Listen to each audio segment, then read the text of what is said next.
Ipinapahinto namin ang programang ito. Lucas Santos, ang bilyonaryo, ay natagpuang patay sa kanyang bahay. Ang pinaghihinalaang dahilan ay atake sa puso. Naiulat na matagal siyang nakipaglaban sa depresyon at umiinom ng gamot sa loob ng maraming taon. Lucas, wala na siya.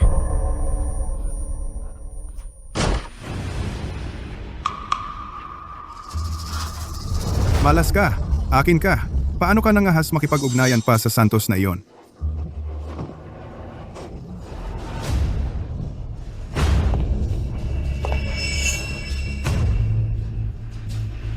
Talagang iniwan sa iyo ni Lucas ang kombinasyon ng safe? Bakit? Mas maganda ako sa iyo ngayon. Malinaw naman. Mas maganda ang buhay ko. Kaya, ano ang meron ka na wala ako? Pero, kahit patay na si Lucas, asawa ko pa rin siya. Wala kang karapatang magdalamhati sa kanya. Siya dapat ang magiging fiancé ko. Babaeng traidor. Dati, gusto naming iligtas ka ni Lucas para mailabas ka sa barangay Oak Haven. Pero pinagtaksilan mo kami. Dinrugan mo ang inumin ko. Sinira ang aking reputasyon. At inagaw mo si Lucas sa akin. Tama na. Ano ang kombinasyon ng safe? Sabihin mo ngayon. Ang buong buhay ko, kasama siya ay sinira mo. Ito ang huling bagay na iniwan niya sa akin. Mas gugustuhin ko pang mamatay kaysa ibigay sa iyo ang kombinasyong iyan. Tisoy, paano mo siya karaniwang dinidisiplina? Narinig mo? Kulang na siya ng isang paa. At naglakas loob pa siyang tignan ng lalaki ko. Babaliin ko ang kabilang paa niya ngayon din. Magsalita ka. Magsasalita ka ba o hindi? Masaya kami ni Lucas. Nag-sponsor kami ng isang estudyanteng nagngangalang Maya. Pero nagbago ang lahat nang subukan naming iligtas si Maya mula sa impyernong iyon. Nakatanggap kami ng liham mula kay Maya na nagsasabing pinipilit siya ng kanyang mga magulang na ampon na pakasalan ng kanyang ampon na kapatid. Nakiusap siya sa amin na humanap ng paraan para siya'y ilayo. Nagmadali kaming pumunta doon. Sa gabi bago ang sapilitang kasal, At dumating sa barangay Oak Haven. pero ang pamilya ni Maya, para pasalamatan kami sa aming sponsorship, Sa nagpilit pamamagitan ng ano? sa paglilibre sa amin ng pagkain. Hindi ko alam, pagkatapos ng isang tasa ng rice wine, nahimatay ako. Nang magkamalay ako, nasa kama kasama ang kapatid na ampon ni Maya, nakahiga sa tabi niya. Ang nobyo ko, si Lucas, ay pinagplanuhan din na matulog kasama si Maya.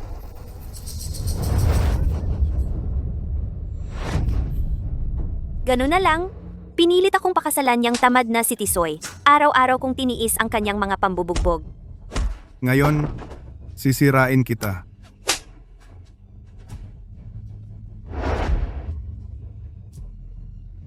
Samantala, si Lucas ay pinilit ng pamilya Bautista na panagutan si Maya. Dahil sa pagkakasala sa akin, puot sa kanyang pamilya, napunta siyang pakasal kay Maya. Ang aming mga buhay ay nag-iba ng tuluyan. Nang marinig ko ang tungkol kay Lucas, wala na siya. Paano ko kailanman na iligtas ang isang walang pusong halimaw na tulad mo? Tama, ikaw ang nag-sponsor sa akin. Ano, kung hindi mo ako paulit-ulit na sinabihan kung gaano kaganda ang lungsod, bakit ako maiinggit sa iyo? Nanalo ako kay Lucas ng patas. Hindi ka lang sapat, kaya tanggapin mo na. Wala kang kahihiyan. Hiya? Mapapakain ba ng hiya ang sikmura?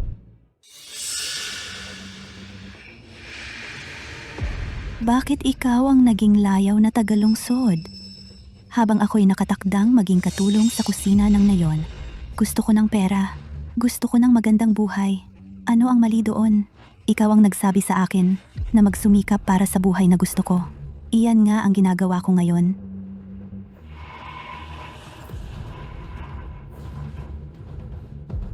Kung gusto mong mabuhay, sasabihin mo sa akin ang kombinasyon ng safe ngayon. Iyan ang huling halaga na natitira sa iyo. Hindi ko sasabihin sa'yo. Ikaw ay wala nang pag-asa. Mayabang ka pa rin?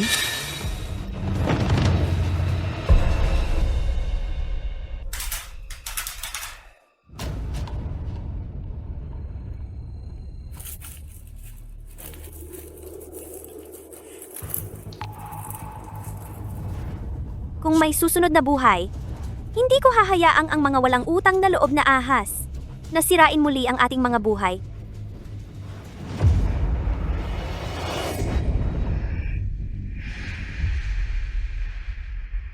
Chloe, Lucas, bakit ka nakatulala? Pagod sa biyahe? Muling isinilang ako. Bumalik ako sa araw na nilason at in-frame nila tayo. Hindi tayo pwedeng manatili dito. Kailangan na nating umalis ngayon. Tuloy, tuloy. So, si Maya ay ikakasal na. Hindi kaya ng aming pamilya ang kasal kung wala kayo, aming mga pinarangalang panauhin. Gumising kami mula pa madaling araw, nagkatay ng baboy at manok, lahat para sa inyo. Tuloy po kayo! Chloe, Lucas, nandito na kayo sa wakas. Pumasok po kayo sa loob. Tuloy po kayo, tuloy. G. Santos. Maupo po kayo. Parang bahay nyo na ito. Maupo. Maupo po. Simpleng taga-nayon lang kami, kaunti lang ang maiaalok namin. Si Bibi Del Rosario ay sanay sa mamahaling pagkain sa lungsod, lahat ng mga delikadesa, at ito, sana ayos lang sa inyo. Chloe, Lucas, hindi ko talaga alam kung paano kayo sapat na pasalamatan. Sa nayon, kaunti lang ang mga babae na nakakapag-aral. Kung hindi dahil sa inyo, na sumusuporta sa akin sa lahat ng oras, matagal na sana akong tumigil sa pag-aaral. Madalas akong magtaka kung ano ang ginawa ko sa nakaraang buhay upang makamit ang ganitong swerte na makatagpo ng mga mababait na tao tulad ninyo. Sayang nga lang, ikakasal na ako. Hindi na ako makakapag-aral. Sa nakaraang buhay ko, ito ang eksaktong kaawa-awang gawa niya ang nakaapekto sa akin. Hindi ngayon. G. Santos. Ang ganda ng relo na suot ninyo. Malaki ang kinikita sa lungsod, di ba? Nagpapuri kayo, G. Bautista. Isa lang akong ordinaryong programmer. Tingnan ninyo ang mga kamay ni Bibi Del Rosario, parang seda ang lambot. Mga tagalungsod talaga. Bibi Del Rosario, ang suot ninyo ay napaka-estilo. Ngayon tingnan ninyo ang ating Maya, ang itim at payat, parang maliit na unggoy. Bakit kayo nakatayo diyan? Kunin na ang alak, dali! Masasabi ko, ang buhay sa bahay ng mga Bautista ay mahirap para kay Maya. Ngunit upang makatakas sa ganitong gulo, gagawa siya ng plano laban sa atin. Kahit ang pinakakaawa-awa ay may masamang bahagi. Sa pagkakataong ito, kailangan kong protektahan tayong dalawa. Masyado kayong mabait, Gaeng-eng, Bautista. Isa lang akong empleyado sa opisina. Ang bagal at clumsy niya, si G. Santos at Bibi Del Rosario ay aming mga pinarangalang panauhin. Buhusan sila ng alak, bilis! Ito ang mismong mangkok ng alak. May nilagay sila sa alak na ito at pinadroga tayo. G. Santos, dapat po kumain pa kayo ng karne. Mabubusog kayo nito. Maya-maya, madaling inumin ang alak na ito. Itong alak na ito, kami mismo ang gumawa nito. Ang sarap talaga.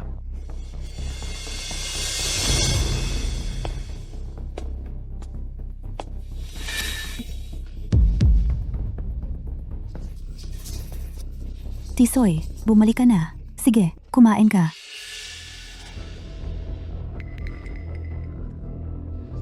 Ito pala ang laging mong binabanggit, ang babaeng tagalungsod, di ba? Ngayong nakita ko siya, ang ganda-ganda niya. Kita mo na, iba talaga ang mga babaeng tagalungsod.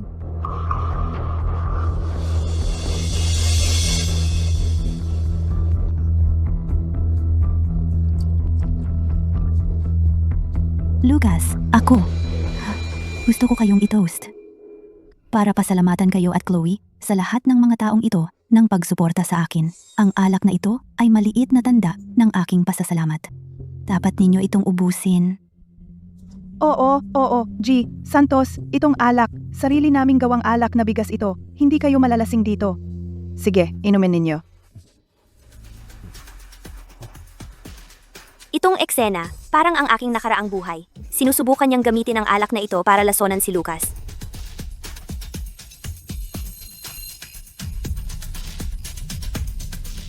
Huwag mong inumin iyan!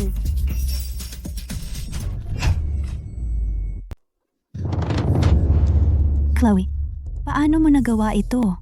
Itong damit. Ito lang ang disente kong damit. Pasensya na. Aksidente lang talaga iyon. Pasensya na talaga, kasi si Lucas, hindi talaga siya marunong uminom. Paano kung ganito? Mag-toast na lang ako gamit ang tsaa at babawi ako sa lahat. Bibi, Del Rosario, ano bang ibig mong sabihin? Maaring mahirap kami, pero binigyan ka namin ng pinakamasarap na pagkain at inumin para ituring kang pinagpipitaga ng panauhin at hindi mo man lang iinumin itong isang baso. Bumabastos ka sa amin, di ba? Hindi iyon ang ibig kong sabihin. Hindi talaga kaya ni Lucas. Mahal, tigilan mo na. Sa simpleng handa naming ito, paano aabot sa pamantayan ni Bibi? Del Rosario? Sa huli, ang totoo niyan, dahil wala kaming kwenta. Sigurado ako. Iniisip lang nila na ang pagkain natin ay nakakadiri. Kung ayaw mong uminom, sabihin mo lang. Chloe, masyado mong minamaliit ang pamilya namin. Ni isang baso ay hindi mo man lang iinumin.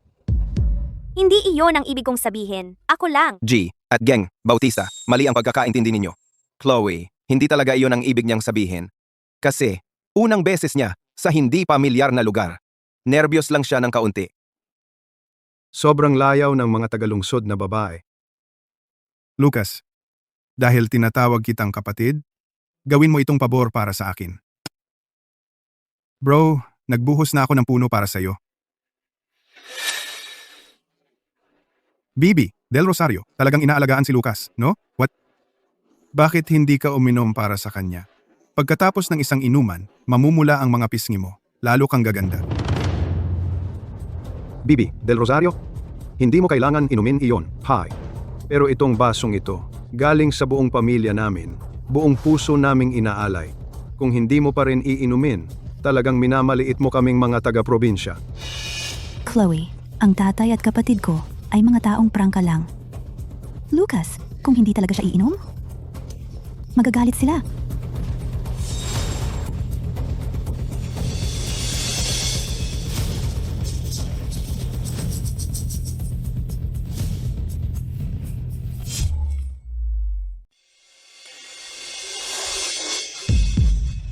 Chloe, Lucas, biglang sumakit ng sobra ang tiyan ko. Chloe, anong nangyayari? Lucas, ang tiyan ko. Grabe ang sakit. Baka nalamigan ako sa daan. Tulungan kita. Lucas, nasa sulok ng bakura ng palikuran. Hindi dapat ikaw ang pumunta.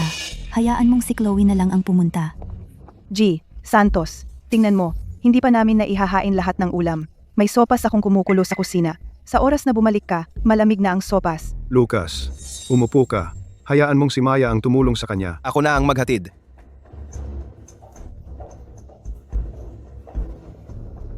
Kahit hindi mo inumin ang alak na ito, hindi ka makakalabas dito ngayong gabi. Ipack mo na ang mga bag natin, ngayon na. Ibigay mo sa akin ang susi ng kotse. Aalis na tayo sa lugar na ito ngayon din. Chloe, mula nang dumating tayo sa barangay Oak Haven, hindi ka na naging ikaw. Ano ba talaga ang nangyayari? Walang oras para magpaliwanag. Masyadong mapanganib ang lugar na ito. Kailangan na nating umalis dito. Ngayon na. Alam kong may mga panganib, pero si Maya ay ikakasal bukas, kaya kailangan nating ilabas siya ng palihim. Lucas, kahit ano man ang sabihin ko, maniniwala ka ba sa akin nang walang pag-aalinlangan?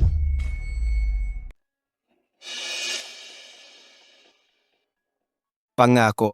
Paniwalaan kita sa lahat ng sasabihin mo. Sige, makinig ka. Pero huli na, kapag sinabi ko sa'yo, aalis na tayo. Ngayon na. Hindi ito ang unang beses na nandito tayo. Naranasan na natin ito dati. Lahat ng ito ay nangyari ngayong gabi sa ating nakaraang buhay. Nilagyan ng droga ang alak natin. Ang sumunod kong alam, nasa kama ako ni Tisoy. At ikaw at si Maya ay naging ganap ang inyong kasal? Ginahasa ka niya? Paano naman kami ni Maya? Anong nangyari pagkatapos noon? Mamaya, nalaman ng buong nayon. Pinilit akong pakasalan si Tisoy. Tiniis ko ang pambubugbog at pang-aabuso sa loob ng 5 taon. Pinilit kang pakasalan si Maya. Sa huli, namatay ka dahil sa depresyon. Lucas, Sinira na nila tayo minsan. kaya nga sobrang determinado ka na pigilan akong inumin ang alak na iyon. Lahat ng ito ay bitag nila. Hindi nila kami taos-pusong pinasalamatan. Planado na lahat. Ayaw ni Maya na pakasalan si Tisoy. Ikaw ang gusto niya. Ang mga magulang na ampon ni Maya ay gusto ang pera natin. Gusto nila akong ipakasal sa kanilang anak para maging alipin nila. Kaya pala akala ko lagi silang sobrang pala kaibigan. Ang tingin ni Tisoy sa iyo ay nakakadiri. Huwag kang mag-alala. Pinaniniwalaan kita. Hindi kita ipagkakanulo. At hindi ko hahayaang sinuman ang saktan ka muli. Aalis na tayo. Lucas, Hintayin mo ako sa kotse. Ilak mo ang mga pinto. Kukunin ko ang mga bagahe natin.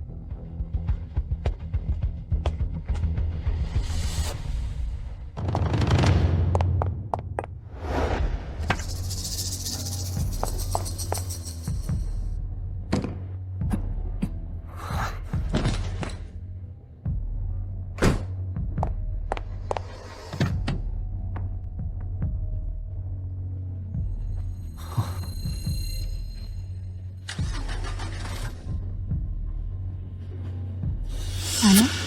Ayos pa ang kotse kaninang hapon. Lucas? Chloe? Ang gabing-gabi na. Saan kayo pupunta?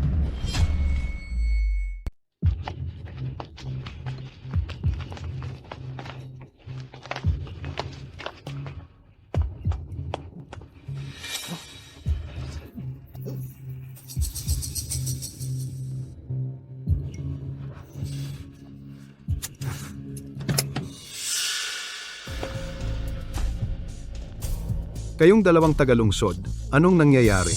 Umapasok at lumalabas kayo ng basta-basta. Ano ba ang tingin ninyo sa pamilya Bautista? Pinakain namin kayo ng pinakamasarap naming handa. At ganito ninyo dinuduraan ang aming kabutihan? Akala ng mga tagalungsod, masyadong matigas ang aming mga kama. Ang dali-dali kasi ng mga tagalungsod, di ba? Pero okay lang. Masasanay din kayo.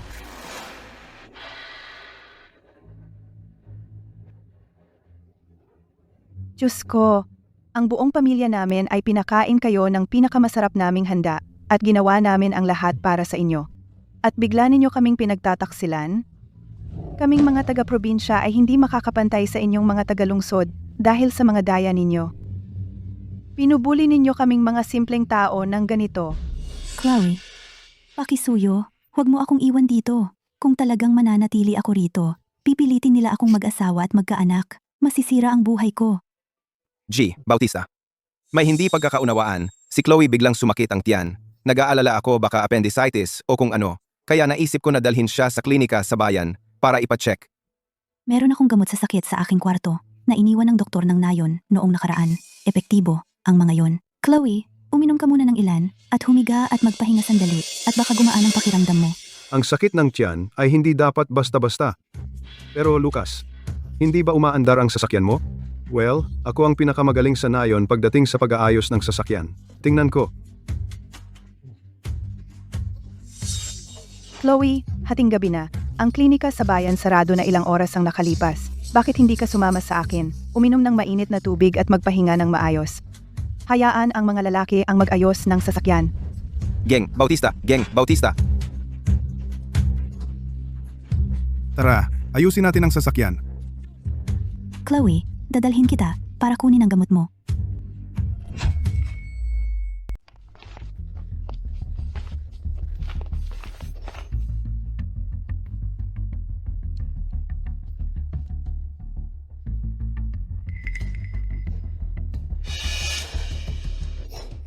Chloe, maupo ka. Teka, huwag ka nang matigas ang ulo. Ngayon, dito ka lang. Aayusin agad ang sasakyan. Chloe, tingnan mo ang sarili mo. Puti ka na parang papel. Pumunta ako sa doktor ng nayon para sa mga pampakalma na ito. Inumin mo ito. Humiga ka sandali. Malamang gaganda ang pakiramdam mo. huwag mo akong hawakan. Hanggat wala ang doktor, hindi ako iinom ng kahit ano na hindi ko alam ang galing. Gusto mo bang gawin ito ng mahirap? Mukhang kailangan ko nang gumamit ng dahas. Lucas! Nasaan ka? Lucas, hindi ka aalis ngayon. Dito ka lang. Tigilan mo na ang pagsigaw. Wala siyang marinig sa kabila ng pinto. Lucas! Lucas!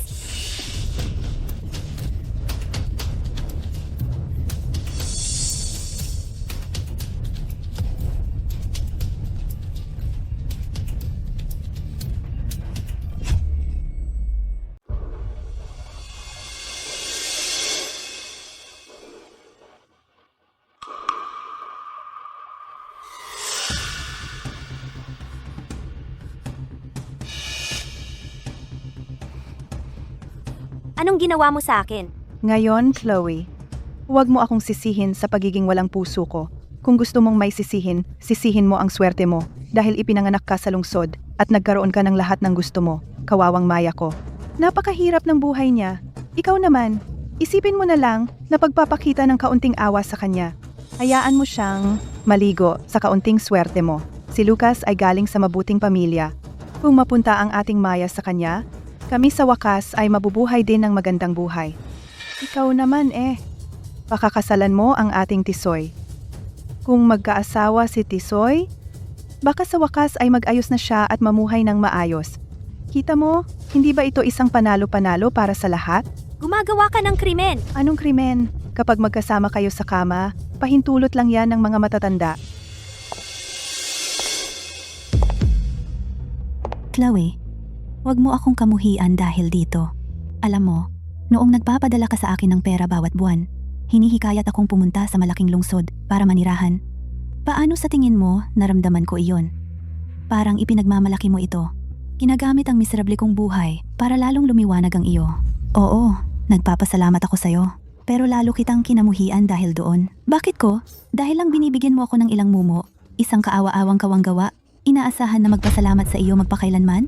Gusto kong magsuot ng damit na kasing ganda ng mga damit mo. Gusto ko ng boyfriend na kasing gwapo ng sa iyo. Gusto kong mabuhay ng marangyang buhay sa malaking lungsod. Dane, Binayaran namin ang pag-aaral mo para mabago mo ang iyong kapalaran sa pamamagitan ng kaalaman. Hindi para magplano ka laban sa mga tumulong sa'yo. ano naman ang silbi ng kaalaman? Hindi ako makapaghintay ng ganoon katagal. Si Lucas ang tiket ko para makaalis. Ngayon na, kilala ko siya. Maamo siya, mabait, at responsable. Kapag nagtagumpay ang plano ngayong gabi, kailangan niya akong pakasalan. Kasuklam-suklam ka!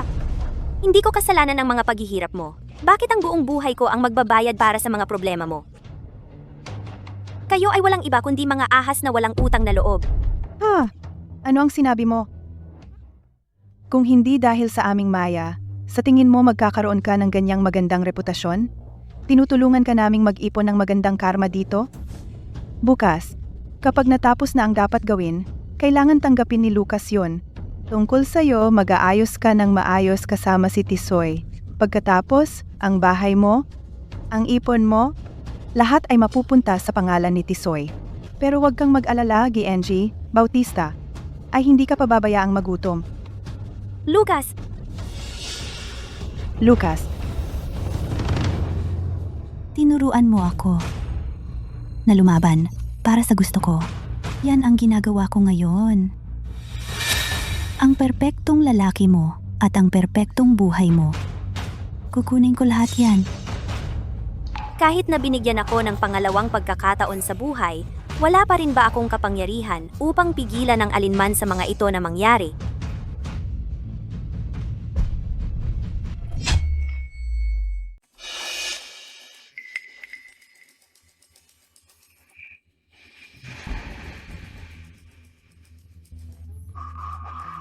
kakainom lang ng pampatulog si Chloe. Tulog na siya. Malamig sa labas. Uminom po kayo muna ng mainit na tubig. Salamat po, Gienejing, Bautista. Pero ayos lang po ako. Hindi ako nauuhaw. Kailangan ko po muna siyang makita. Katatulog lang po niya. Kung papasok po kayo, baka po siya magising. Makinig po kayo kay Geng. Bautista, uminom po kayo ng mainit na tubig para mainitan.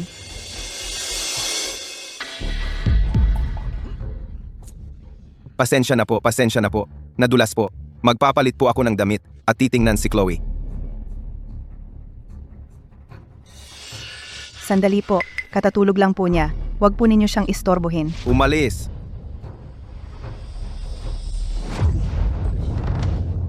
Tigilan mo na ang pag-aaksaya ng oras sa kanya. Buong gabi na tayong nag-aaksaya ng oras dito.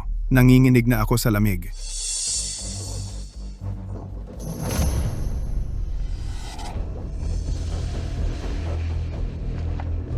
Ilagay siya dito.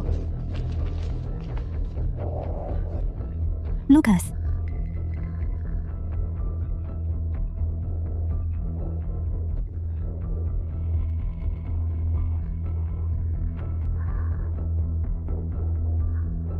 Tisoy, bakit mo siya hinampas ng sobra? Ngayon wala na siyang malay. Ano bang gagawin ko ngayon? Ha? Tigilan mo na yung mga reklamo mo. Swerte mo at hinila ko pa siya dito para sa iyo. Huwag mong kalimutan ang ipinangako mo sa akin. Nanay, Huwag mo akong tawaging nanay. Noong una, talagang tumanggi ka na pakasalan si Tisoy. Ipinilit mong humanap ng mas magandang kapalit para sa kanya. Sabi mo makakahanap ka rin ng mas maganda para sa sarili mo, para makatulong sa atin. Ang pagkakataong ito, ibinigay namin sa iyo. Para sa iba, ikaw na ang bahala. Ano ang alam mo tungkol diyan? Wala siyang malay. Perpekto iyon. Bukas ng umaga, tatawagin ko ang lahat. Sabihin mo narinig ko ang mga ingay sa kwarto mo. Itulak ang pinto at makikita nila kayong dalawa sa iisang kama. Sa oras na iyon, hindi na makakalusot si Lucas sa pagkakataong ito.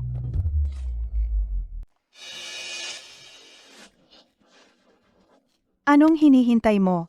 Siya.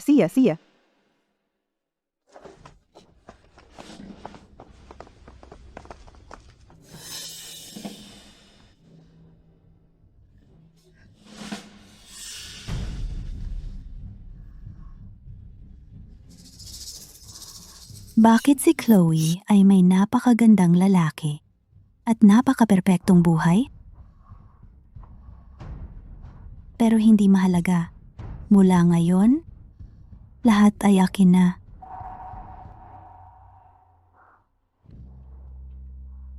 Nagpakahirap pa ako na hanapin si Mang Peteng Bulag mula sa silangang dulo ng baryo at gumastos ng 20 piso para sa espesyal na gamot na ito para sumabog ang lahat. Pero hindi man lang siya nagising.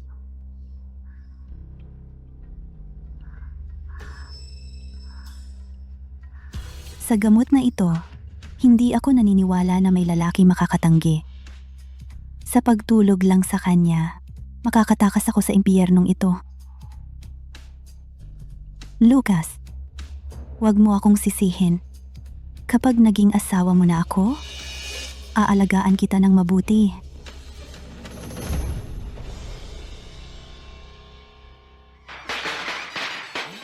Binabati kita. Binabati kita. Tuloy kayo. Binabati kita. Ikakasal na si Maya. Tingnan mo nga, tiyak nakahanap ka ng magaling na manugang. Ang laki ng ngiti mo. Ngayon, ang aming pamilya ay may dobleng selebrasyon. Nasaan ang manugang? Ipakita niyo sa amin. Huwag magmadali. Makikita niyo siya mamaya. Lahat ay handa na. Tingnan mo sila. Binabantayan ko na sila mula pa madaling araw. Mataas na ang araw at ang dalawa ay hindi pa rin bumabangon. Kagabi, baka sila...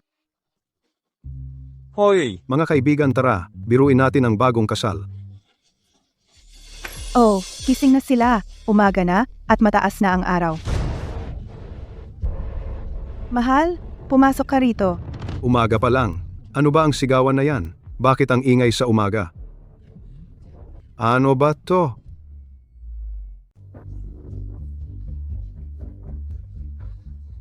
Naku, hindi ba sina Maya at ang kapatid niya? Lahat ng pakana kagabi ay nasira ng walang kwentang talunan na ito.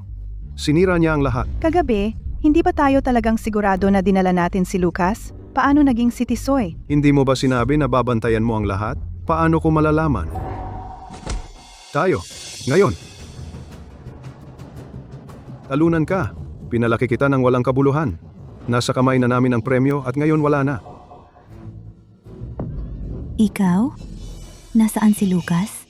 Nakakahiya! Pinapunta mo kami rito ng nagmamadali at ang malaking masayang balitang binanggit mo ay panoorin ang mga anak mong natutulog ng magkasama sa iisang kama? Ging, Bautista, ang saya ng umaga natin ha? Lucas, bakit ka pumapasok kasama si Chloe? Magkasama kami ni Lucas. Hindi ako maganda ang pakiramdam kagabi, kaya siya nanatili para alagaan ako. Ganyan ang ginagawa ng magkasintahan, diba? Tama. Sila ay magkasintahang nag-aalagaan sa isa't isa. Anong masama doon? Pero ang maliit mong plano, kung ito ay lumabas, ang buong barangay na ito mawawalan ng mukha. Tama yan, isa itong malaking kahihiyan. Anong nangyayari?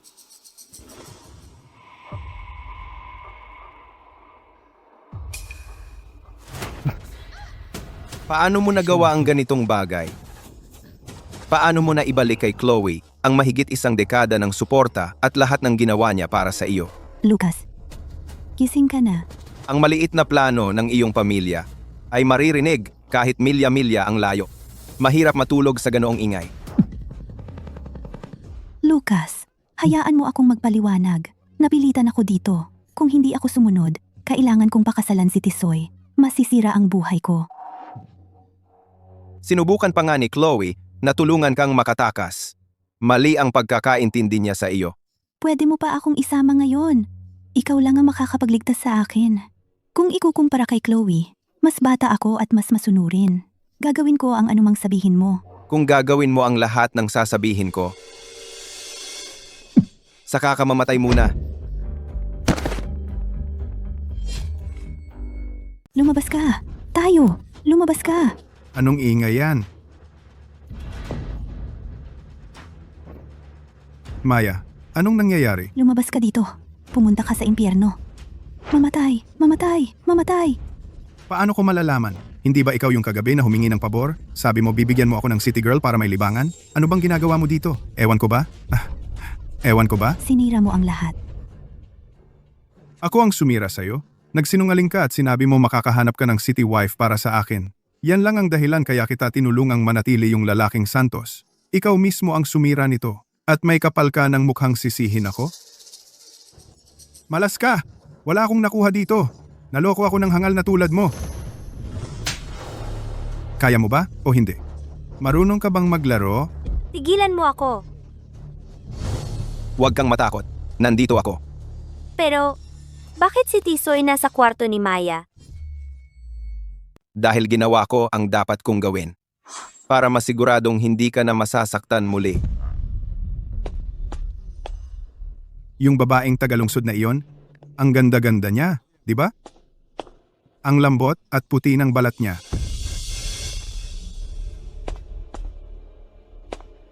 Tapos na si Maya. Ngayon, oras na. Para sa akin at sa magandang maliit na bagay.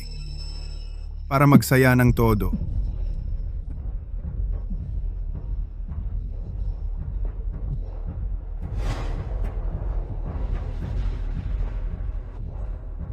Ikaw ang dahilan kung bakit si Chloe naghirap sa buong buhay niya.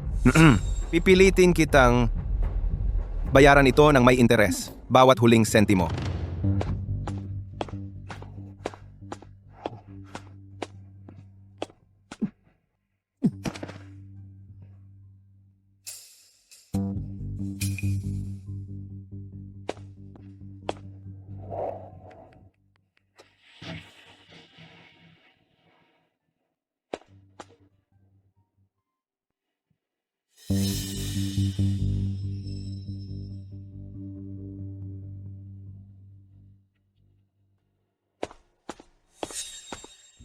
Sinabi mo sa nakaraang buhay mo na si Tisoy ang nagpahirap sa iyo sa buong buhay mo.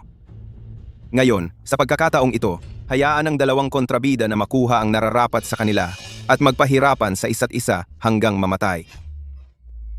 Naku, tapos na ang nangyari. Tapos na. Wala nang saysay ang what if. Sina Tisoy at Maya ay hindi naman talaga magkadugo. Hayaan na lang silang maging magkasintahan. Pamilya na nga sila eh. Mas lalong nagiging matibay ang ugnayan. Hindi. Mamamatay na ako kaysa pakasalan siya.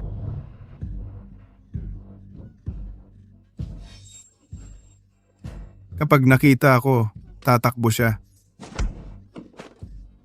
Pinagtatawanan nila ako. Ikaw, pinagtatawanan mo rin ako? Ayokong sa buong buhay ko makasama ang tulad niya. Pwe, para bang may gusto sa'yo. Akala mo masyado kang magaling, laging kumakapit sa mga tagalungsod. Hindi ka nila matanggap, kaya ako na lang ang tatanggap sa'yo? Panaginip mo.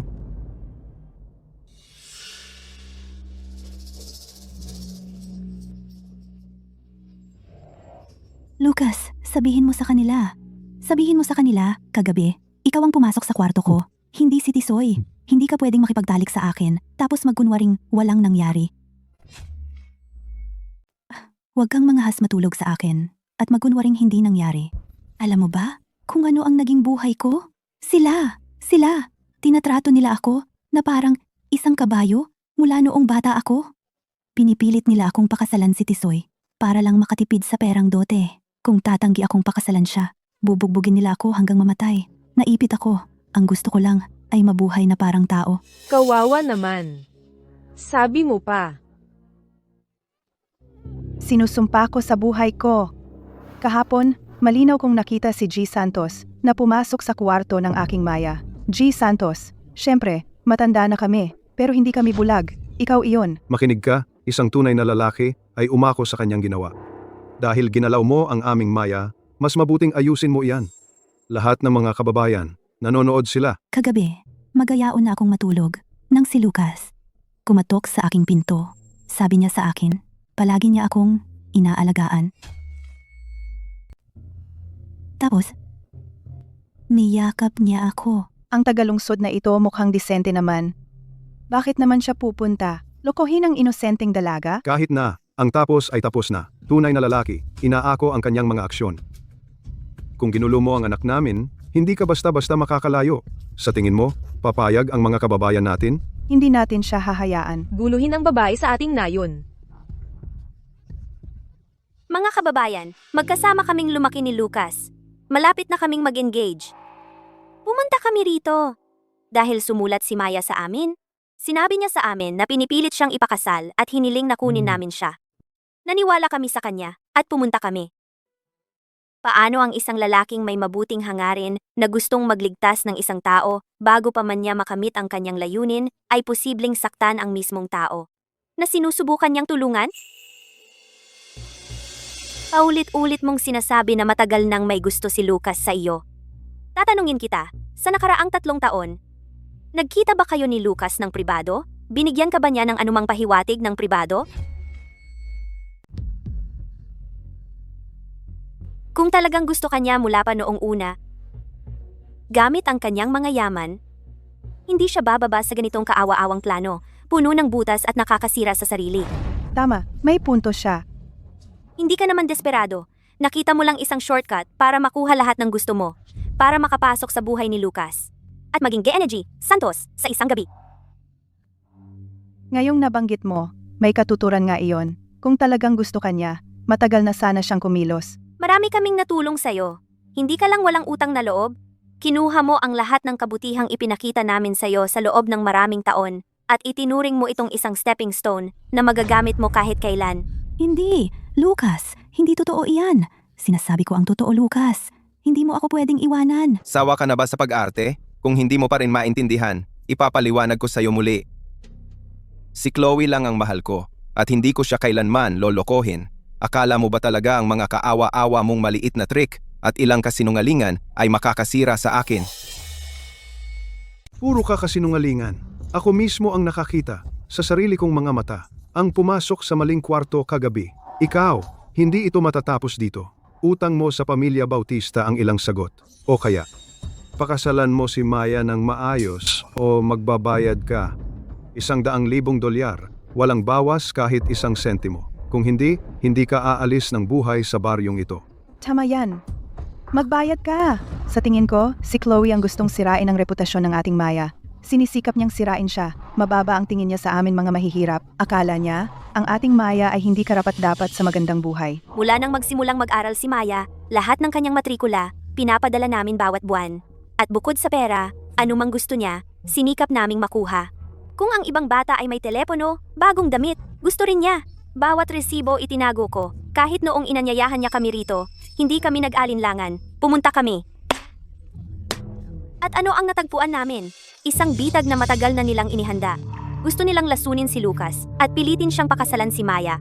At itapon ako sa kanilang anak na lalaki, 2 ibon sa isang bato. Kung si Lucas at ako ay hindi natuklasan sa oras, ang mga nasira ngayon ay kami. Noong nabigo iyon, pinuntahan pa rin nila ang aming pera para abusuhin ang aming kabaitan at gawin kaming kanilang pera-perahan.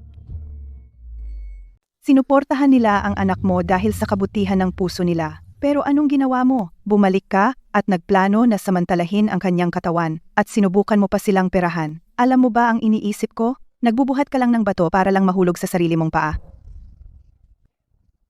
Tama na. Ano tong sigawan na to? Hindi ba siya probinsyana lang na nagsisibak ng kahoy? Sino namang gugustuhin siya? Ano kung nakasex niya siya? Anong malaking bagay? Ang gusto ko ay, nandito lang. Chloe. Tingnan mo yung mga muscles ni Tisoy. Garantisado kong mapapasaya kita magdamag. Tumahimik ka! Madumi ang bibig mo! Lakas loob mo saktan ako? Hawakan mo siya ulit at makikita mo ang mangyayari. Lahat. Tungkol sa nangyari dito kagabi, kabilang ang ilegal na pagkakulong, pagtatangkang paglalagay ng gamot, at kanina lang, sinadyang pananakit at pananakot. Itinago namin ang ebidensya para sa lahat ng ito. Tatawag ako ng pulis agad at ituloy ang mga kaugnay na legal na kahihinatnan. Tama at mali, hayaan ng batas ang magpasya. Tatawag ng pulis? Para saan? Hindi ako makikipagtalo sa'yo tungkol dito. Umalis. Si.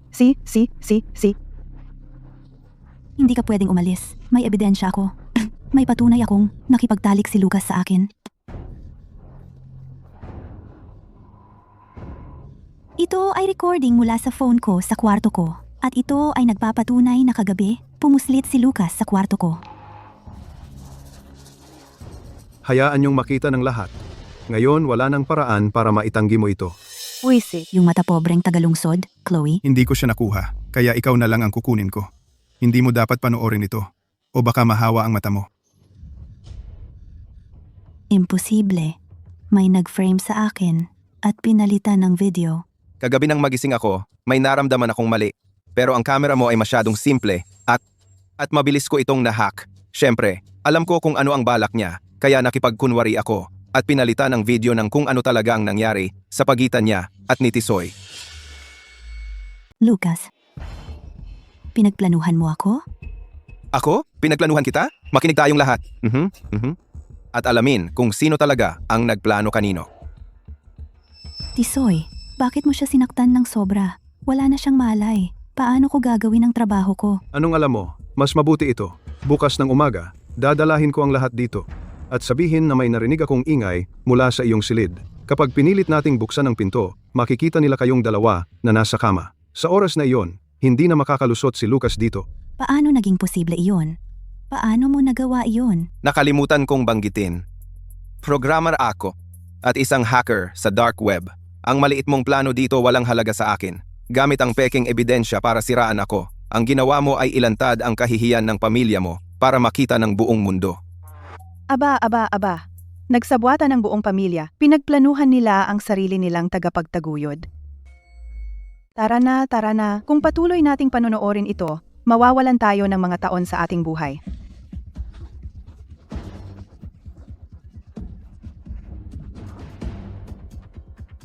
Hoy, mahal.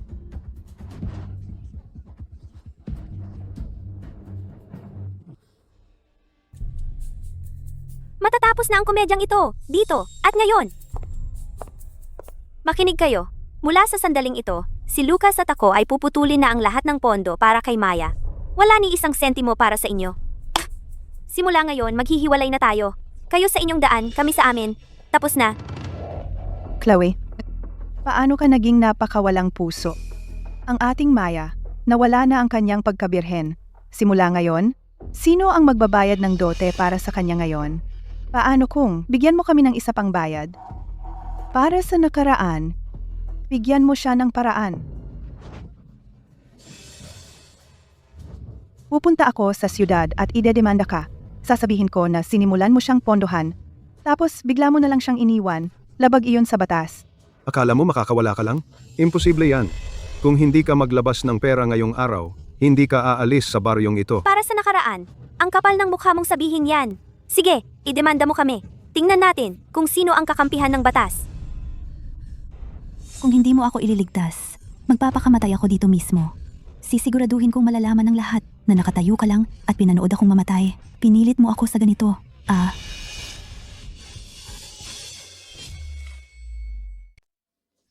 Batang pasaway, gusto mo bang mamatay?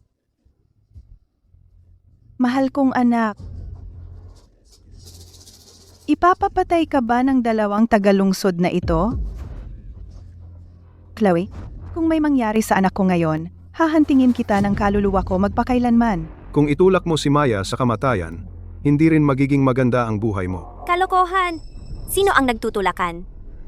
Dinrug mo ako at ibinigay kay Tisoy para patayin. Tapos pinakasalan mo si Maya kay Lucas. Sa ganon, makakatipid si Tisoy sa dote. Makakalipat si Maya sa lungsod kasama si Lucas. At ang buong pamilya mo ay makakasunod lang. At mabubuhay ng mayaman. Ano ako dyan? Isang tapakan para sa tagumpay ng pamilya mo? Binayaran mo ng kasamaan ang kabutihan hanggang sa ganitong kasuklam-suklam na antas. Paano mo pa ako mahihilingan na iligtas ka ngayon? Pero mahirap ang buhay ng aming Maya. Iyan ang totoo. Maganda ang takbo ng buhay mo sa lungsod. Tulungan siya ng kaunti ay tama lang, di ba? Lahat ng ginagawa ko ay para sa dalawa kong anak para magkaroon sila ng kinabukasan. Bakit ang pangit pakinggan kapag sinasabi mo?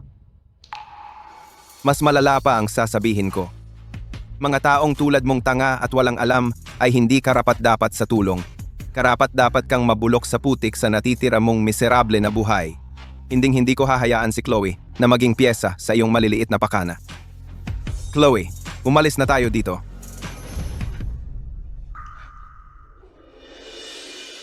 Akala ko, ang aking sariling kabutihan ay makapag-angat ng mahirap na kaluluwa mula sa hukay.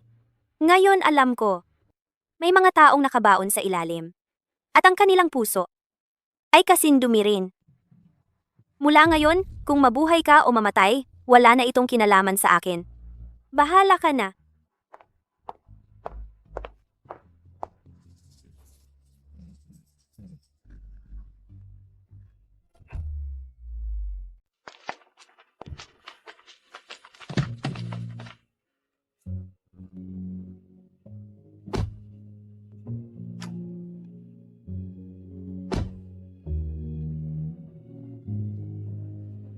Huwag kang mag-alala. Ihahatid kita ng ligtas sa bahay ngayon, pangako. Huwag kang umalis. Wala kang pupuntahan. Isama mo ako o patakbuhin mo ako rito. Akala mo madali mo akong iiwan. Alam ko na sa lahat ng mga taon na ito, ikaw lang ang naging mabait sa akin. Itinuring kita na parang sarili kong kapatid. Alam ko, nagkamali ako. Pero wala akong choice. Ayaw kong pakasalan si Tisoy. Ayaw kong gugulin ang buong buhay ko na binubugbog, nabubulok sa impyernong lugar na ito. Ayokong habang buhay nabugbugin at mabulok sa impyernong ito. Pakiusap, isama mo ako. Pwede akong maging katulong mo. Lalabhan ko ang damit mo at lulutuin ang pagkain mo. Gagawin ko ang kahit anong gusto mo. Ang gusto ko lang ay isang araw ng buhay na mayroon ka. Nakikiusap ako, pakiusap. Tama, ikaw ang nag-sponsor sa akin. Ano, kung hindi mo ginugol ang lahat ng oras sa pagsasabi kung gaano kaganda ang lungsod, hindi ako magiging ganito kainggit. Lucas, nanalo ako sa kanya ng patas. Hindi ka sapat, kaya kailangan mong tanggapin. Sa aking nakaraang buhay, ito ang kahinaan ko. Na sumira ng lahat para sa akin at kay Lucas sa buong isang buhay. Kung mabuhay ka o mamatay, wala kaming pakialam. Pinili mo ang landas na ito. Umalis ka na. Alam ko ang sekreto ni Lucas. Kung hindi mo ako isasama, sasabihin ko sa lahat ang sekreto niya. Huwag kang mag-alala. Ayos lang.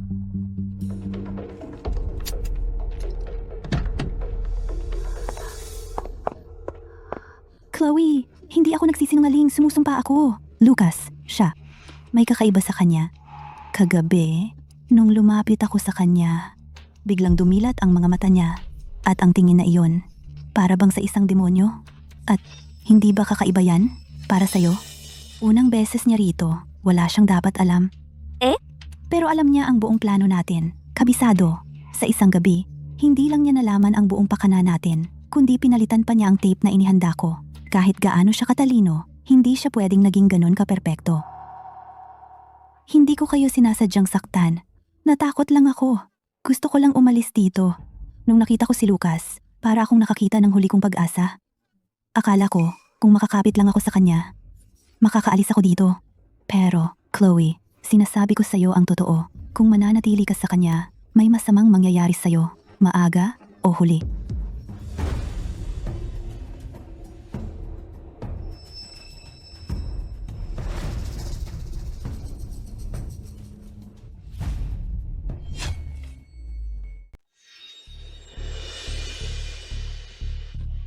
Ito ba ang gusto mong sabihin sa akin? Yan na ba? Nakakabaliw ito. Huwag kang mangahas umalis. Wala kayong pupuntahan. Kung susubukan ninyong umalis, sasabihin ko ang sikreto sa lahat. Sira ulo ka. Pagkatapos ng nangyari, sa tingin mo ba may maniniwala sa kalokohan mo? Magmaneho ka. Kung gusto niyang mamatay, sana ginawa na niya.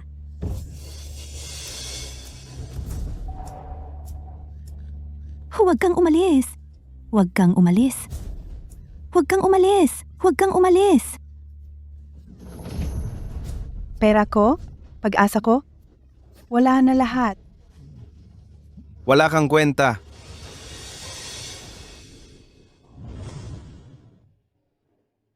Tapos na. Sa wakas, makakaalis na tayo sa lugar na ito.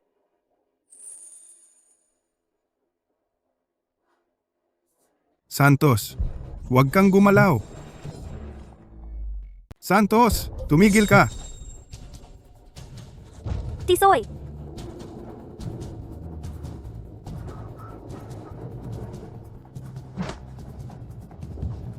Bumaba ka sa kotse. Bumaba ka na riyan sa kotse. Makinig ka. Wala kang pupuntahan hanggang makuha ko ang pera ko. Kagabi, kayong dalawa, nagsanib kayo laban sa akin. Pinagtawanan ninyo ako. Kung hindi mo ibibigay sa akin ang $100,000 ngayon, isinusumpa ko. Hindi kita hahayaang makatakas. Narinig mo ako? Hindi ka naniniwala sa gagawin ko ngayon? Wawasakin ko ang kotse mo at babaliin ko ang braso mo. Ilak mo ang mga pinto. Ako na ang bahala dito.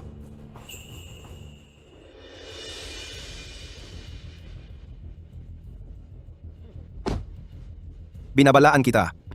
Mabigat na krimen ang pangingikil. Umalis ka na habang kaya mo pa. Tigilan mo na. Nasa gitna tayo ng kawalan. Walang pulis sa malayo. Hindi mo ako mahahawakan.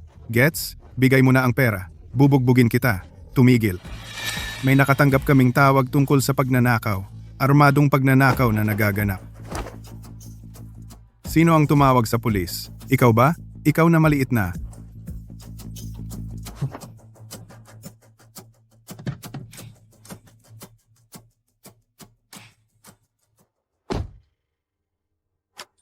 Okay na ngayon. Hindi ka na niya sasaktan muli. Sa iyong nakaraang buhay, siya ang dahilan ng pagkawala ng iyong binti. Sa pagkakataong ito, titiyakin kong mabulok siya sa kulungan, kung saan siya mabubuhay sa paghihirap at mamatay ng walang pag-asa. Lucas, sinabi ko lang sa'yo, ginawa niya ang nakaraang buhay ko, buhay na impyerno. Hindi kita sinabihan tungkol sa binti ko. Paano? Mo nalaman? Uy, Chloe. Sinasabi ko sa'yo ang totoo. Si Lucas ay hindi ang lalaking akala mong kilala mo. Kailan ka? Muling isinilang? Ganon. Alam mo na.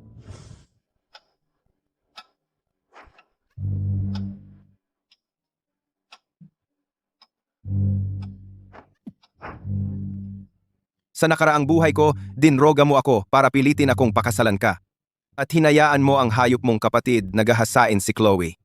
Pinahirapan mo siya sa buong buhay niya at iniwan mo akong may panghabang buhay na pagsisisi.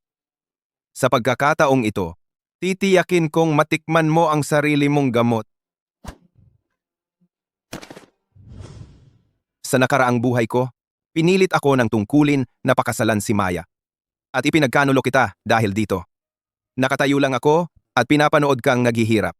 Sa huli, namatay ako sa depresyon. Nang mamatay ako, nanatili ang aking kaluluwa. Pinagmasdan kita, sinubukang protektahan ang huli nating mga alaala at pinahirapan ka. Dumugo ang puso ko. Kaya nang magising ako, muling isinilang, isang bagay lang ang gusto kong gawin. Protektahan ka at siguraduhin na lahat ng nararapat. Magbayad para sa kanilang ginawa. Totoo ba ito? Talaga bang tayo? Malaya na sa bangungot? Totoo. Tapos na. Mula ngayon, ikaw at ako na lang.